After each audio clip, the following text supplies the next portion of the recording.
जय हिंद प्यारे साथियों, आप सब कैसे हैं। मैं प्रदीप आपका स्वागत करता हूं एग्जाम एक्सप्रेस के यूट्यूब चैनल में। तो आज देखेंगे इस वीडियो में कि जो है से क्लास 12 का इसमें क्या चीज़ पढ़ाया जा रहा है। तो इसमें जो है से आपका हिस्ट्री स्टार्ट कर दिए थे। ये जो है से आपका सेकंड बुक आज स्टार्ट हुआ है, जिसका नाम है जो है से क्या चाहिए तो मध्यकालीन भारत। यहीं से स्टार्ट देखने को मिलता है आपका सिलेबस में। और इसमें आपको मेनली रूप से चैप्टर 5 स्टार्ट हुआ है, जिसमें आपको पढ़ना है यात्रियों के नज़रिए। कहने का मतलब है कि 5 चैप्टर है, जो हिस्ट्री का 5 चैप्टर है, जिसका नाम है यात्रियों का नज़रिया। उसके बारे में विस्तृत रूप से अध्ययन करेंगे और पूरी तरीक़ा से ये जो बैच है बाबू 2025 के लिए फुली डेडिकेटेड है। यहाँ पे अगर आप ज्वाइन नहीं किए हैं तो इस चैनल को ज्वाइन कीजिए। और जो भी बच्चे 2025 के लिए एग्ज़ाम देना चाहते हैं तो इस प्लेटफॉर्म के बारे में ज़रूर बताइए, क्योंकि यहाँ पे कोई पैसा वैसा नहीं लिया जा रहा है ना। तो चलिए फिर स्टार्ट करते हैं। तो देखिए, आपका जो है से चैप्टर तो 5 स्टार्ट हुआ है, चैप्टर 4 तक ख़त्म हो गया। अगर उसको भी नहीं जाकर देखें तो उसको भी देखिए, और इसको तो आज पढ़ना ही पढ़ना है। उसके साथ साथ आपको इस सेशन में क्या कराएंगे, तो जैसे ही सेशन ख़त्म होता है, मतलब कि आपका चैप्टर 5 ख़त्म होता है, तो उसके बाद ऑब्जेक्टिव करवाते हैं, उसके बाद सब्जेक्टिव क्वेश्चन आंसर भी करवाते हैं। तो आपको रेगुलर बेसिस पे सारा वीडियो देखना अनिवार्य है, ठीक है। तो चलिए फिर स्टार्ट करते हैं। तो इसमें क्या चीज़ देखेंगे दोस्त, ये जो है से यात्रियों के नज़रिया के बारे में देखेंगे। क्या चीज़ के बारे में, तो यात्रियों के नज़रिया के बारे में। ये जो है से आपका पार्ट कितना है, तो ये जो है से पार्ट आपका 1 है, यानी कि आपका पार्ट 2 या 3 में ख़त्म हो जाएगा इस चैप्टर, ठीक है। इसमें मेनली रूप से पढ़ना किसके बारे में है, तो यात्रियों को नज़रिया। इसका मतलब समझना आपको पड़ेगा कि यात्री को नज़रिया क्या होता है। तो देखिए, इस चैप्टर में मेनली रूप से 3 यात्रियों के बारे में पढ़ना है। कितने यात्री के बारे में, तो 3। पहला जो है से अल-बिरूनी है, इब्न बतूता है, और दूसरा जो है तीसरा जो है से वर्नियर है। यानी कि आपको 3 यात्रियों के बारे में पढ़ना है कि आखिर जो है उन लोग भारत में आए और भारत के बारे में किस तरीक़ा से जो है से वर्णन किए हैं, उन्हीं का बुक से मिलता है। जैसे कि जो है से क्या क्या चीज़ उस समय जो है से इंडिया में चल रही थी, उसके बारे में विस्तृत रूप से अध्ययन करने के लिए उन्हीं जो है से किसके बारे में, तो अल-बिरूनी, इब्न बतूता और वर्नियर जो बुक लिखे हैं उसके बारे में बताया गया है। तो चलिए, आपका सिलेबस में यही 3 वो है से पढ़ना है। तो स्टार्ट करते हैं, है ना।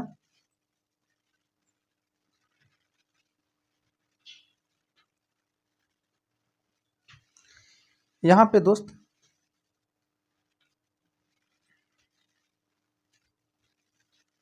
क्या चीज कहता है, देखिए इसका कलम थोड़ा हल्का छोटा कर लेते हैं ना। विभिन्न लोगों के द्वारा यात्राओं के करने का उद्देश्य, यानी कि जो है से इंडिया में जो आ रहे थे तो उनका कुछ तो कारण रहा होगा, तब तो इंडिया में यात्रा कर रहे थे। कुछ न कुछ तो कारण रही होगी। जैसे कि मान के चलिए कि आपका जो है से गांव में रहते थे तो शहर में आना पड़ा, क्यों, क्योंकि पढ़ाई करना है। तो आपका मेन उद्देश्य क्या चीज़ हो गया, पढ़ाई करना है ना। उसी तरीक़ा से जब उन लोग आए थे, विदेशी यात्री जब भारत में आए थे, तो कुछ उसका कारण रहा होगा, कुछ न कुछ उद्देश्य हुआ होगा। उसके बारे में वही बोला है कि विभिन्न लोगों द्वारा यात्रा करने का उद्देश्य क्या चीज़ था, आखिर क्या सोच करके इंडिया में आए थे। तो देखिए, पहला जो है से महिला और पुरुष ने रोजगार की तलाश हेतु आए थे। किसके तलाश में दोस्त, तो रोजगार की तलाश में, यानी कि देख रहे थे कि कहीं रोजगार मिल जाए जिससे जो है से अपना भरण पोषण कर सके, उसके लिए आए थे। दूसरा पॉइंट है कि प्राकृतिक आपदा, जैसे कि बाढ़ हो गया, सूखा हो गया, भूकंप इत्यादि से बचने के लिए लोगों ने यात्रा किया था। यानी कि किसके बारे में, तो जैसे ही मान के चलिए कि वहाँ हो सकता है कि बाढ़ आ गया होगा, किस प्रकार से प्राकृतिक आपदा आ गया है। प्राकृतिक आपदा में क्या चीज़ होता है, तो सुकाड़ हो गया, भूकंप आ गया, उसके बाद जो है से क्या चीज़, बाढ़ आ गया। ये सब जो है से प्राकृतिक आपदा कहलाती है। तो हो सकता है इसके कारण भी उन लोगों को आना पड़ा, एक स्थान से दूसरे स्थान तक आना पड़ा। उसके बाद जो है से यात्रियों, सैनिक, पुरोहित और तीर्थ यात्रियों के रूप में भी लोगों ने यात्रा की, ठीक है। फिर है साहस की भावनाओं से प्रेरित होकर यात्रा किया, यानी कि ये सभी कारणें थी। कौन कौन, तो ये जो है से रोजगार की तलाश में आ गए थे, प्राकृतिक हो सकता आपदा आया था उसके कारण आ गए होंगे, या फिर हो सकता है कि अपना यात्रा को, मतलब तीर्थ यात्री नहीं होते हैं कि कहीं घूमने चले जाते हैं, तीर्थ यात्रा पर चले जाते हैं, उसी प्रकार से हुआ होगा तो उन लोग चले आए थे। यहाँ आए तो उन लोगों ने ऐसे क्या क्या काम किए। जैसे आप मान के चलिए पढ़ने आए हैं, तो आपको साथ पढ़ते पढ़ते खाली मन लगता है जी, नहीं, क्या चीज लगता है, तो चक्कर पकड़ भी करना स्टार्ट कर देते हैं। उसी प्रकार इन लोग का भी आए, कुछ सोच कर अलग आए थे, लेकिन यहाँ पे काम कुछ अलग करने लगे। उनको जो है जो है से रुचि कैची में हो गया तो लेखन शैली में लग गया, जिसके कारण उन्होंने एक एक बुक अपना लिखना शुरू कर दिए और यहीं पे रहना शुरू कर दिए। तो देखते हैं, और देखिए दोस्त, आपको जो है से पढ़ना बहुत ज़रूरी है। और ये नहीं कि पढ़ने के मतलब कि ये नहीं है कि सिर्फ वीडियो देख देना ही पढ़ाई नहीं होता है, आपको उसके चलते प्रॉपर आपको पढ़ना होगा, खुद से अध्ययन करना होगा। उसके लिए क्या चीज़ करना होगा, तो यहाँ तो पढ़ ही रहे हैं जो है एनसीईआरटी के द्वारा पढ़ा, मतलब कि उसी के आधार पर पढ़ाया जा रहा है जो बोर्ड ने पूछा उसके आधार पर। लेकिन आपको क्या करना है कि आपको जो है से आपका एनसीईआरटी जो बुक जो आता है उसको भी अध्ययन खुद से करना पड़ेगा, है ना साथी। देखिए, आपको अगर ऐसा नहीं करते हैं तो आप गलत कर रहे हैं, क्योंकि आपने देखा होगा बिहार और यूपी वाला क्षेत्र में आपको एक बात को याद रखना होगा कि देखिए यहाँ पे जो है से किसको लिए आपको ज़्यादा इंपॉर्टेंस दिया जाता है, तो आप कितना पढ़े ये मायने नहीं रखता है, समाज के सामने आप कितना रिजल्ट ला कर देते हैं ये मायने रखता है। आप मान के चलिए कि 400 से नीचे लेके चलाए हैं और जो गांव में या फिर कहीं रहने वाले जो लड़का दोस्त है आपके वे 400 प्लस लाएगा तो कहेगा कि हाँ फलानवा के बेटवा खाली शहर में दाल भात चोखा खाई जा लेकी लड़कीबाजी करे जाता था, कि ऐसे बोलेगा। इसलिए आपको पढ़ना बहुत जरूरी है ना। देखिए, तो प्राकृतिक दौर में यात्रा करने की समस्याएं आप देखेंगे कि प्राचीन दौर में जो है यात्रा करने की समस्या क्या क्या चीज आती थी। तो देखिए, यात्रा करने के समय में तो कुछ तो समस्या आता होगा, है ना। जैसे आप आए होंगे शहर में या फिर गांव में भी रहते हैं या कहीं दूसरा जगह जाते हैं, तो आपको वहाँ पे जानकारी नहीं होने के कारण आपका लैंग्वेज प्रॉब्लम हो सकती है, वहाँ पे रास्ता पता नहीं हो सकता जिसके कारण प्रॉब्लम हो सकती है। उसी प्रकार उन लोगों ने आया था तो बहुत सारे जो है प्रॉब्लम झेलना पड़ा था, समस्या झेलना पड़ा था। तो अब देखेंगे कि क्या क्या उन लोगों के साथ समस्या आई थी। तो देखिए, पहला जो है लंबा समय लगता था ट्रेवल करने में, एक जगह से दूसरे जगह जाने में। उस समय तो गाड़ी का व्यवस्था नहीं ना था जी, ट्रेन का व्यवस्था नहीं था, ठीक है, हेलीकॉप्टर का व्यवस्था नहीं था, तो पैदल चलने में तो समय लगेगा दोस्त। तो क्या चीज होता था, तो समय का बहुत वहाँ पे समय लग जाता था, यह जो है समय लग जाता था। दूसरा था सुविधा का अभाव था। सुविधा कहने का मतलब समझिए, सुविधा का अभाव के मतलब होता है कि किसी प्रकार से कोई सुविधा नहीं होना। जैसे कि गाड़ी एक प्रकार की सुविधा होती है, ट्रेन एक प्रकार की सुविधा होती है, ठीक है। आज आपसे हम पढ़ा रहे हैं तो इसके लिए क्या चीज़, तो कैमरा सुविधा है, डिजिटल बोर्ड सुविधा है, ये सब जो है सुविधा था। लेकिन उस समय ऐसा नहीं था, वहाँ पे अभाव था। इसके कारण जो है प्राचीन दौर में जो है यात्रा करने में बहुत सारे समस्या झेलना पड़ता था। देख लिए 2 कारण, तो देख लिए तीसरा कारण है समुद्री लुटेरे से भय था। समुद्री लुटेरा से भय था कहने का मतलब है ना कि जब समुद्र के रास्ते से एक जगह से दूसरे जगह पर यात्रियाँ आते थे तो वहाँ पे लुटेरे बहुत सारे रहते थे। लुटेरा रहने का मतलब है ना कि वो छीन छोड़ करते थे। छीन छोड़ करना भी उन लोग का पास जो है हो सकता है, बहुत सारे प्रॉब्लम होता है। छीन छोड़ जो है लूटा मारी जो होता है दोस्त से किसी एक कारण से नहीं होता है, कोई जानबूझ के ऐसा नहीं करता। बहुत सारे समस्या का सामना करना पड़ता है जिसके कारण लुटेरे भी वहाँ पे रहते थे। लेकिन ये तो अलग बात है, अगर इंसानियत के दृष्टिकोण से देखते हैं तो ये अलग हो गया। लेकिन प्राचीन समस्या जो प्राचीन के लोग रहते थे उसके पास क्या समस्या था, तो लुटेरे रहते थे, ये तट से जैसे ही क्रॉस करते थे उनको सारा सामान छीन लिया जाता था, मारधार किया जाता था, ये समस्या आया था। उसके बाद आ गया बाबू प्राकृतिक आपदा। और मान के चलिए कि लंबे समय जाने के लिए एक स्थान से दूसरे समय जो है स्थान पर समय लगता था, तो उस समय प्राकृतिक आपदाएं आ जाती थी, भूकंप आ जाता था, हो सकता है बाढ़ आ गया, कहीं सूखा पड़ गया, और कहीं 6-6 महीना रहना है तो उस समय खाने के लिए भी तो कुछ चाहिए ना दोस्त, तो वह भी समस्या आ जाती थी। उसके बाद जो है बीमारियां हो जाता था और रास्ता भटकने का भय होता था। अब देखिए, बीमारी हो जाता था तो आप कहीं मान के चलिए जंगल में फंस गए कि कोई बीमारी उस समय इलाज नहीं था, अपने जड़ी बूटी से इलाज कर लिया करते थे। और मान के चलिए किसी जंगल में हिल गए और रास्ते में भटक दिए, तो ये भी समस्या था। तो ये जो है कुल मिलाकर 7-8 समस्या था। तो आपको डायरेक्ट यहाँ से क्वेश्चन बनता है कि जो प्राचीन यात्री करने की जो प्राचीन यात्रियों जो आते थे उनके पास क्या क्या समस्या थी, तो ये आप लिख दीजिएगा एक एक करके, ये हो जाएगा, ठीक है। मान के चलिए दोस्त कि रास्ता भटकने का समस्या, आप याद कीजिए बचपन में, उस समय जिस समय आप इतना छोटा था, एकदम 5 साल 6 साल के आप थे, तो कहाँ जाते थे, तो मेला में जाते थे।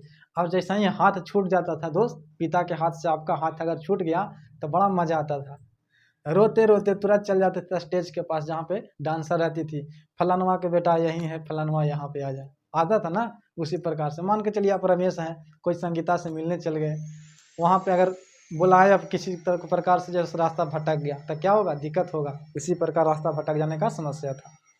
अब इतना देख लिए, अब देखते हैं अगला टॉपिक है कि भारत की यात्रा करने वाले मुख्य यात्री कौन थे, यानी कि भारत की यात्रा करने वाले मुख्य यात्रियाँ कौन कौन थे, इनके बारे में हम देखते हैं।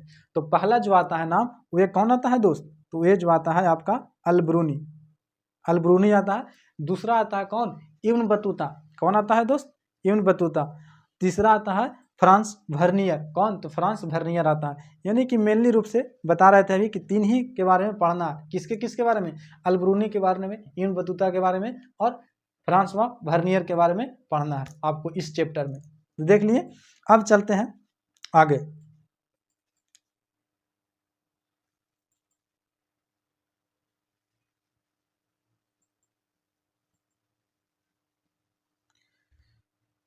कहाँ पे थे दोस्त,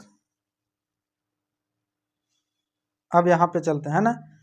कुछ अन्य यात्री जिन्होंने भारत की यात्रा की। अब ये तो मेनली रूप से आपका पढ़ना कितने के बारे में है, 3 के बारे में है, लेकिन इसके अलावा भी कुछ यात्री और थे जो है से भारत में यात्रा किए थे। अब कौन कौन किए थे देखिए। Marco Polo. कौन था दोस्त, तो एक था मार्को पोलो। मार्को पोलो जो था से 13वीं शताब्दी में वेनिस से आया यात्री मार्को पोलो के विवरण से दक्षिण भारत की समस्याओं, आर्थिक स्थिति पर प्रकाश डालता है। यानी कि मार्को पोलो कहाँ के रहने वाला था, तो वेनिस यानी कि मोरक्को का रहने वाला था। मार्को पोलो जो है से मोरक्को का रहने वाला था। अब ये जो है से वेनिस से आया था। कहाँ से आया था, तो वेनिस से आया था, ठीक है। और ये जो है से किसके बारे में जानकारी देता है, तो ये दक्षिण भारत के बारे में जानकारी देता है। किसके बारे में, तो दक्षिण भारत, और लिखा ना है कि दक्षिण भारत की समस्या और आर्थिक स्थिति पर प्रकाश डालता है। ये कौन करता है, तो ये मार्को पोलो करता है। पूछेगा कि मार्को पोलो भारत किस शताब्दी में आया था, तो 13वीं शताब्दी में आया था।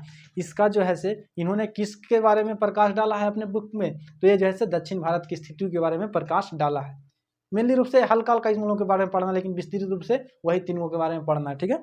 अब दूसरा आता है निकितन। निकितन जो है से रूस के रहने वाला था। पूछेगा कि निकितन जो है से निकितन कहाँ के रहने वाला था, तो रूस के रहने वाले थे। और कब आया था इंडिया में, तो 15वीं शताब्दी में आया था। ये जो है ऑब्जेक्टिव में पूछ लिया जाता है कि कौन कहाँ के रहने वाले था, ठीक है। उसके बाद है अली रैयस। अली रैयस जो है से तुर्की का रहने वाला था। तो कहाँ का रहने वाला था, तो तुर्की के रहने वाले था, ठीक है। उसके बाद है मांसरेत। मांसरेत जो है से स्पेन का रहने वाला था और अकबर के दरबार में आया था। किसके दरबार में, तो अकबर के दरबार में आया था, ठीक है। उसके बाद आगे देखते हैं कि पीटर मुंडी।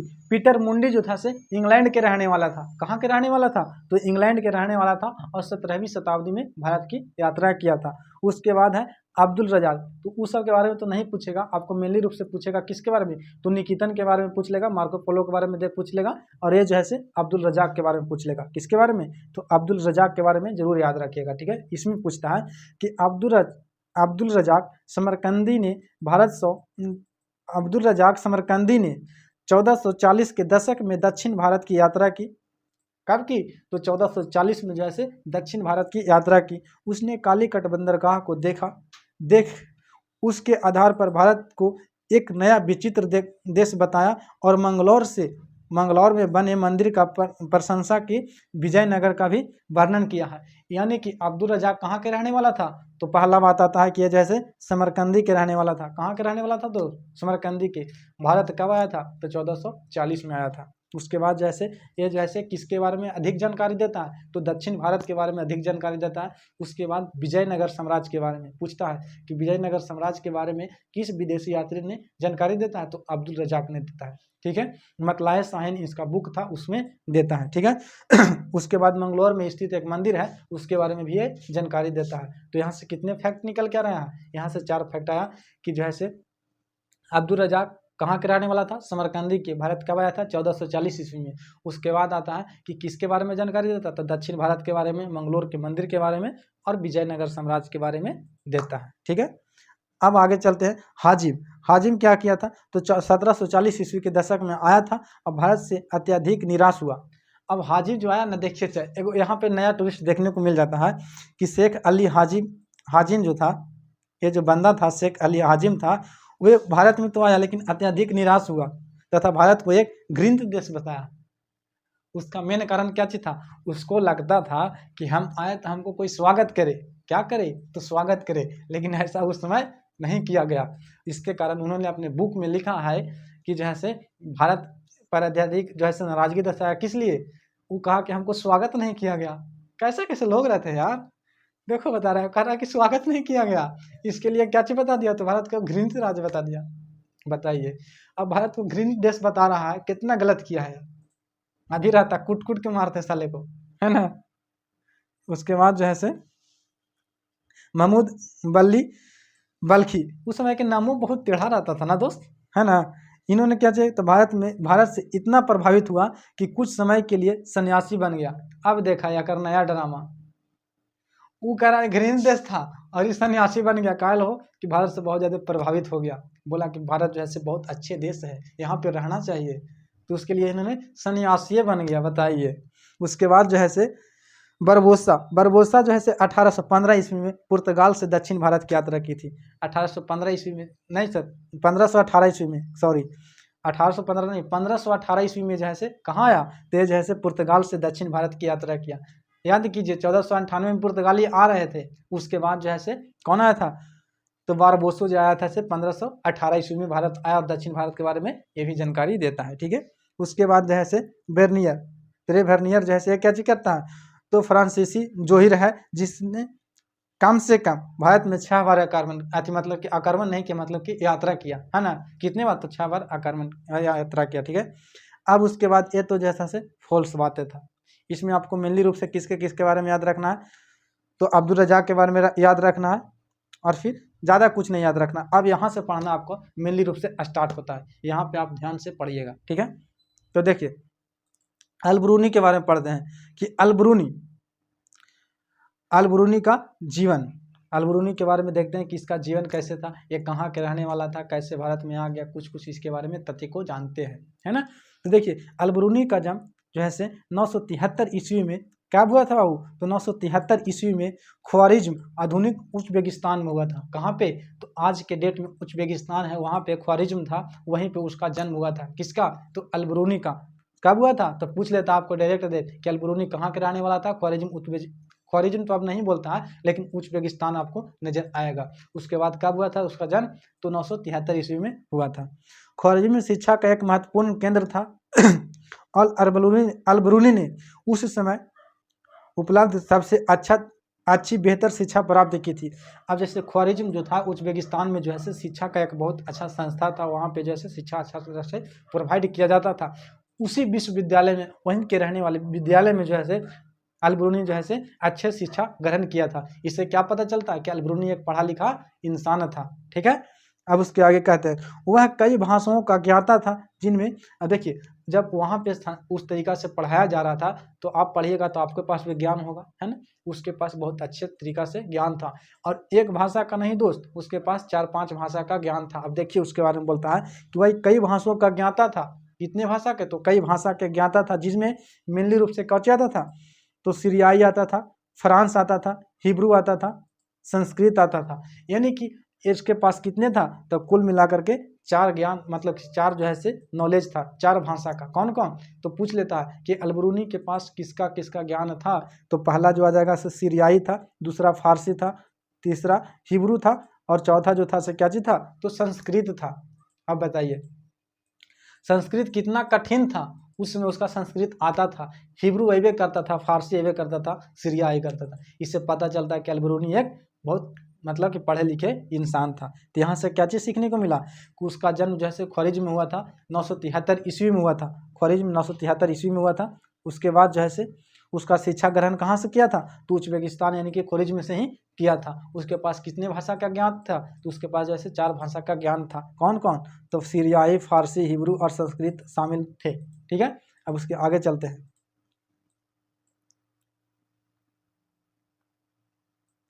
अब उसके आगे बोलता है हालांकि वह यूनानी भाषा का जानकार नहीं था। पूछ लेता है कि किस भाषा का जानकार नहीं था, तो यूनानी भाषा का जो है से जानकार नहीं था। कौन, तो अलबरूनी उस जानकार नहीं था, पर फिर भी वह प्लेटो और अन्य यूनानी दार्शनिक के कार्यों से पूरी तरह परिचित था, जिन्होंने उसने अरबी अनुवादन के माध्यम से पढ़ा था। यानी कि देखिए उसके पास जो है से यूनानी भाषा का तो ज्ञान नहीं था, लेकिन हाँ प्लेटो जैसे यूनानी मतलब कि दार्शनिक से सहारा ले करके उन्होंने उसका भी ज्ञान अर्जित किया था। तो यहाँ से आपको डायरेक्ट क्वेश्चन बोलेगा कि अलबरूनी के पास किस भाषा का जानकार नहीं था, तो दे देता है यूनानी भाषा। आपको थोक देना है, ठीक है। अब चलते हैं अलबरूनी भारत कैसे आया। अलबरूनी भारत कैसे आया, ये तो देख लिए कि उज्बेकिस्तान में जन्म हुआ, ऐसे ऐसे उसके पास शिक्षा था, इसने भाषा का ज्ञान था, लेकिन भारत वो आया कैसे, अब इसके बारे में तो जानना जरूरी है ना जी। तो भारत जो आया बाबू, वे 1017 ईस्वी में 1017 ईस्वी में, याद कीजिएगा मोहम्मद गजनवी का काल चल रहा है, ठीक है। 1017 ईस्वी में ख्वारिज्म पर आक्रमण के पश्चात सुल्तान महमूद गजनवी यहाँ के कई विद्वान एवं कवियों को अपने साथ अपनी राजधानी गजनी में ले आया, जिसके कारण जिसमें अलबरूनी भी एक था। कहने के मतलब है कि 1017 ईस्वी में जैसे उज्बेकिस्तान पर कौन आक्रमण किया, तो उज्बेकिस्तान पर जैसे आपका गजनवी आक्रमण कर रहा था। कौन, तो गजनवी। कब किया दोस्त, तो 1017 ईस्वी में आक्रमण किया और वहाँ पे धन दौलत तो लुटवे किया, साथ ही साथ क्या चीज लूटा, तो वहाँ के जैसे विद्वान लोगों को अपने साथ कब्जे में ले लाया, वहाँ के कवियों को लाया, विद्वान को लाया और कवियों को लेकर के और कहाँ चलाया, गजनी चलाया। अब देखा लूटे तो लुटवे कैला, और वहाँ के सब कुछ कैसे कैसे लोग रहते हैं यार, वहाँ लूटा भी, संपत्ति भी लूटा, बताइए। और उसके बाद जैसे बोला कि चल कितना विद्वान है हो, कितना कवि है, कौन कौन ऐसे करता है, सबके साथ समेट करके और लेके चल आया। अब देख लिए अलबरूनी तो आ गया कहाँ, गजनी आ गया। और उस समय जो है से गजनी जो है से महमूद गजनवी जो था से भारत पर भी आक्रमण कर चुका था, मतलब करने वाला था, यानी कि भारत के पंजाब वाले हिस्से में भी उसका कब्जा होने वाला था। अब बताइए इसका संपर्क देख रहे हैं कैसे कैसे आ रहा है, कुछ उज्बेकिस्तान से गजनवी लाया और उसके बाद भारत की ओर अब यात्रा करना स्टार्ट करेगा। अलबरूनी उज्बेकिस्तान से बंधक के रूप में गजनवी साम्राज्य में आया था। अरे बंधक के रूप में आएगा, जब उसको पकड़ के लाया जा रहा है तो बंधक हो गया, ठीक है। उत्तर भारत का पंजाब प्रांत भी उस समय उस साम्राज्य का हिस्सा बन चुका था।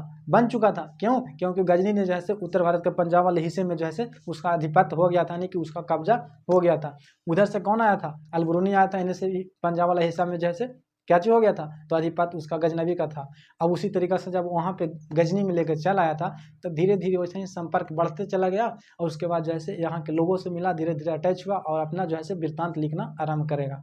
देखिए वो धीरे धीरे उससे यह शहर पसंद आने लगा। कौन शहर, गजनवी जो गजनी लाया था उसका गजनी शहर जो है पसंद आने लगा, किसका, अलबरूनी का गजनी शहर पसंद आने लगा। और 70 वर्ष की आयु में अपनी मृत्यु तक शेष जीवन यहीं बिताया। गजनी में ही अलबरूनी को भारत के प्रति रुचि का विकास हुआ। यानी कि बताइए कहाँ से आया, तो जो है धीरे धीरे उस शहर में आया। कहाँ पे आया, तो गजनी आया, और गजनी में रहते रहते उसको क्या चीज हुआ, ऐसा हुआ कि उसको मन लग गया। हो सकता है कि इधर देख लिया होगा, है ना जी, बहुत तरीका मन लगने का। हो सकता है कि देखा क्या विद्वान तो है ये, पढ़ा लिखल तो ये तनी झाँक लिए। जैसे आपको नहीं डिस्टर्ब होता है कि पढ़ा तो रहवे करते हैं, तुरंत ऊपर से आ जाता है मैसेजवा, तुरंत वहाँ पे जाते हैं टाइपिंग करे, रुको बाबू क्लास कर रहे हैं। उसी तरीका से यह आया और वहाँ पे क्या चीज़ देखा, तो देखा कि इधर उधर बढ़िया माहौल है, थोड़ा रह लेते हैं। वैसे वैसे रहते रहते उसको मन लग गया और गजनी में जो है 70 वर्ष तक रहा था। कितने वर्ष तक, तो 70 वर्ष तक रहा। और उसी समय जो है भारत के बारे में धीरे धीरे उसको रुचि आना स्टार्ट हो गया था। वही लिखता है कि शेष जीवन यहीं बिताया और गजनी में ही अलबरूनी का भारत के प्रति क्या चीज हो गया, तो भारत के प्रति जो है अपना रुचि आने लगा, उसके बारे में परिचित होने लगा था, ठीक है। कई भाषाओं में दक्षता यानी कि निपुण हासिल करने के कारण अलबरूनी भाषा की तुलना तथा ग्रंथों का अनुवादन करने में समक्ष था, क्योंकि इसके पास बहुत सारे नॉलेज थे, बहुत सारे जो है आपका भाषा का इसके पास ज्ञान था, जिसके कारण इसको कोई दिक्कत नहीं हो रहा था। ग्रंथों को भी तुलना कर रहा था और समाज को भी तुलना कर रही थी, ठीक है। ऐसा कर रहा था गजनी, इसको ज़्यादा कुछ दिक्कत नहीं हुआ क्योंकि इसके पास जानकारी था, पढ़े लिखे इंसान था, ठीक है। उसने कई संस्कृतियां जिनमें पतंजलि का व्याकरण, उसने कई संस्कृतियां जिसमें जो है पतंजलि का व्याकरण ग्रंथ भी था का अनुवादन अरबी में किया। उसने अपने ब्राह्मण मित्रों के लिए उसने यूक्लिड, एक यूनानी गणितज्ञ के कार्यों का संस्कृत में अनुवादन किया। अब बताइए उन्होंने जो है पतंजलि जो है ना उसको अनुवादन पतंजलि जो लिखा गया संस्कृत में, लेकिन उसका अनुवादन किस में किया, तो अरबी में नहीं किया। किसने किया, तो अलबरूनी ने किया, ठीक है। इस पतंजलि के तो करवे किया, उसके बाद जो है एक जो है यूनानी गणितज्ञ जो था ना उसको जो है अनुवादन किसने कर दिया, तो संस्कृत में कर दिया। इन्होंने इतना जानकार था, ठीक है। अब देखते हैं अलबरूनी की यात्रा के बारे में अब देखते हैं, है ना। हालांकि उसकी यात्रा कार्यक्रम स्पष्ट नहीं है, फिर भी उसका कोई स्पष्ट, अभी तो देख रहे हैं कि सिर्फ गजनी में रहता था, धीरे धीरे भारत से संपर्क आया, लेकिन इसका कोई स्पष्ट नहीं है कि भारत वो कैसे चला ऐसे, इसका स्पष्ट कोई साक्ष्य नहीं मिलता। तो वही लिखा है कि हालांकि उसका यात्रा कार्यक्रम स्पष्ट नहीं है, फिर भी प्रतीत होता है कि उसने पंजाब और उत्तर भारत के कई हिस्सों में यात्रा किया था। अल-बरूनी ने ब्राह्मण, पुरोहित, विद्वान के साथ कई वर्षों बिताए और संस्कृत, धर्म और दर्शन का भी ज्ञान प्राप्त किया। इसका मतलब है कि उसका कहने का मतलब कि उसका आने का भारत को क्रम को पता नहीं कि वो कैसे चलाया, लेकिन हाँ इतना पता है कि कहाँ पे आया था, तो ये जैसे पंजाब और उत्तर भारत वाला एरिया में आया था, वहाँ पे आया, धीरे धीरे रुचि आया और उसके लिए इसको किसको सहारा लेना पड़ा था, तो ये जो है से ब्राह्मणों के ब्राह्मणों, पुरोहित और विद्वानों का सहारा लिया और भारत के बारे में जानने का कोशिश किया। ठीक है, संस्कृत धर्म सीख लिया, धार्मिक और दर्शन के बारे में अध्ययन किया और धीरे धीरे ने जानना स्टार्ट कर दिया। उसके लिखने के समय यात्रा वृत्तांत अरबी साहित्य का एक मान्य हिस्सा बन चुका था। ये वृत्तांत पश्चिम में सहारा रेगिस्तान से लेकर के उत्तर में बेलगा नदी तक फैले क्षेत्र से संबंधित था। अब देखिए, उसको लिखने के समय यात्रा वृत्तांत अरबी साहित्य का एक मान बन चुका था। कहने का मतलब उसका जो लिखन शैली था वो मान बन चुका था, और ये कहाँ से कहाँ तक फैला दिया था, तो ये जो है से सहारा रेगिस्तान से लेकर के बेलगा नदी तक जो है से इसका ख्याति फैल गया था। ठीक है, अब देखते हैं उसका बुक, ये सब जो बात लिखा गया है बाबू, ये कहाँ किस में पढ़ना है, तो ये जो है से उसका बुक था। अब पूछेगा अल-बरूनी का बुक क्या चीज़ है, तो अल-बरूनी के बुक के बारे में देखते हैं।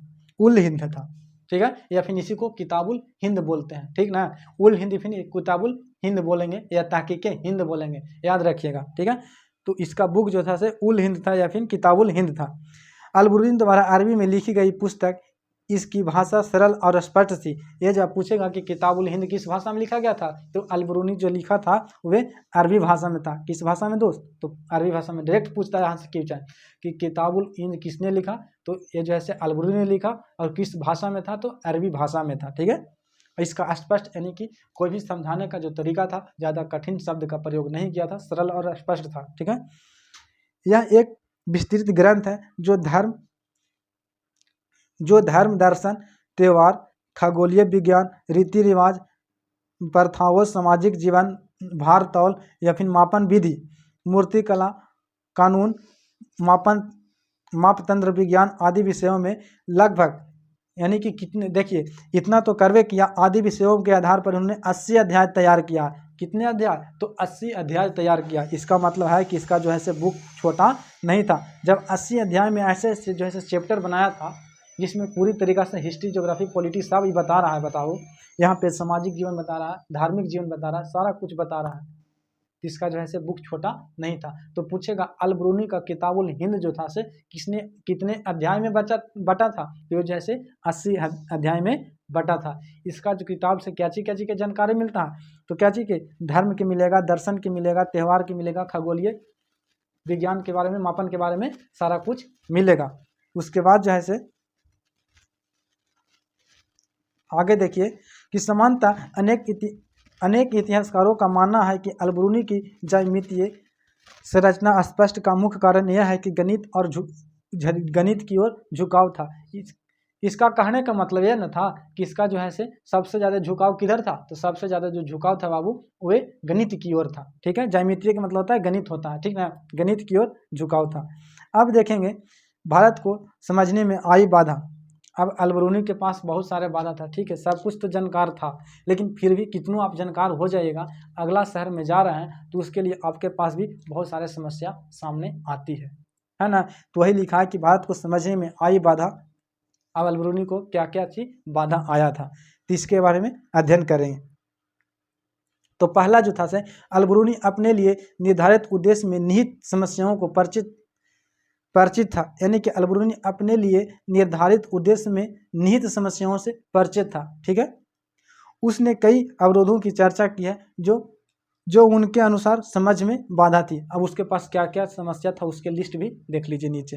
पहला था भाषा संस्कृत, अरबी, फारसी से इतना भिन्न था कि अनुवाद करना आसान नहीं था। संस्कृत जो है से अरबी, फारसी से बहुत ज़्यादा भिन्न था। उस समय संस्कृत समझ रहे हैं जी, कुछ लिख के कुछ छीट दो, पता नहीं चलता था। अभी तो पता नहीं चलता था, उसके लिए समस्या आ गया था। दूसरा था धार्मिक और प्रथागत भिन्नता थी। अब धार्मिक था, कोई हिंदू था, मुस्लिम था, सिख था, ईसाई था, सारा कुछ था। और यहाँ पे जो है से प्रथागत था, अब सदियों से चला आ रहा, ट्रेडिशनल था, उसको समझने में बहुत बाधा देखने को मिला था इस सब के कारण। ठीक है, उसके बाद जो है से अभिमान, अभिमान अब इसके बारे में भी देखने को मिला था, यानी कि बहुत सारे उसको समस्या का सामना करना पड़ा था। ठीक ना।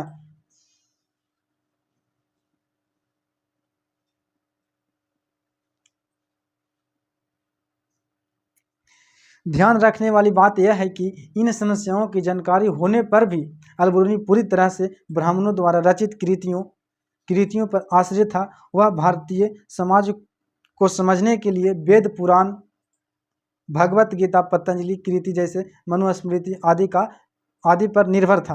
अब कहने का मतलब है कि ठीक है, बहुत सारे का जानकार तो था, लेकिन फिर भी देखिए, अच्छा इंसान के लिए क्या चाहिए होता है कि कितना जानकार रहेगा फिर भी जो है से वो और ज़्यादा कोशिश करने में रहेगा कि क्या उसको पढ़ने के लिए मिल जाए। उसी प्रकार से इसके पास सब कुछ नॉलेज था, फिर भी इन्होंने जैसे अपना पूरा ईगो नहीं लाया बीच में, और इन्होंने किसका सहारा ले लिया? इन्होंने जो सहारा लिया बाबू, वे जो है से कृतियों का सहारा ले लिया। अब कैसा कैसा, तो वेद भी पढ़ा इन्होंने, पुराण भी पढ़ा, महाभारत भी पढ़ा, गीता भी पढ़ा, पतंजलि का कृति भी पढ़ा, और मनुस्मृति का भी रचना की, मतलब कि इन्होंने पढ़ा है, मनुस्मृति भी पढ़ा है। बताइए इस सब के पढ़ते किस लिए, ऐसा किस लिए कर रहा था? वेद पुराण उसका पढ़ना जरूरी था, मनुस्मृति पढ़ना जरूरी था, इसलिए पढ़ा क्योंकि भारत के बारे में और विस्तृत रूप से अध्ययन करे, समाज के बारे में अध्ययन करे, वहाँ के कल्चर के बारे में अध्ययन करे, इसलिए इन्होंने ऐसा किया। ठीक है, अल-बिरूनी संस्कृत के विषय में लिखता है कि संस्कृत भाषा सीखना आसान नहीं था। जिस प्रकार से आपको इंग्लिश से भी डर लगता है, उसी प्रकार से उस समय संस्कृत से भी डर, अभी भी डर लगता है। संस्कृत इतना आसान नहीं है, सबकी बात की बात नहीं है। 10वां के बाद तो आपको पता होगा कि आपको पलट के भी देखे नहीं होंगे, 10वां भी घिस तिर के पास हो गए होंगे, है ना। उस आसान नहीं था, क्योंकि अरबी भाषा की तरह ही शब्दों का विभिन्नता, लोकोक्तियाँ दोनों में ही इस भाषा की पहुंच बहुत विस्तृत था। इनमें एक ही वस्तु के लिए कई शब्द का मूल एवं फिर व्युत्पन्न मूल का उपयोग किया गया था। कहने का मतलब कि एक ही वस्तु के लिए जैसे अनेक अनेक शब्दावली का प्रयोग किया गया था, है ना, इसलिए इतना आसान नहीं था। क्या जी? तो संस्कृत सीखना इतना आसान नहीं था, है ना। अब उसके बाद आगे जो है से देखेंगे कि अल-बिरूनी के, यहाँ पे देखिए कि अल-बिरूनी के लेखन कार्य करती विशेषता, इसका क्या क्या विशेषता था, तो इसके बारे में जो है से लंबा वीडियो हो रहा है,